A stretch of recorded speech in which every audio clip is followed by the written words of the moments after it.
পাগলি কথাকার, এই অফিস টাইমটুকু ছেড়ে আমাকে থাকতে পারছো না? যদি আমি কখনো মারা যাই তখন কি করবা? চুপ, একদম উল্টোপাল্টা কথা বলবো না।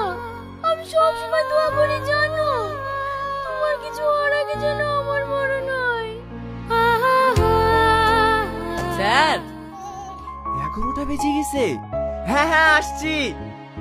আজকে অনেক লেট হয়ে গেল, আর দাঁড়ানো যাবে না। আসছি যান। সাবধানে যাবা। তোর আব্বা এখন কেমন আছে শাহিন? ভালো আছে স্যার।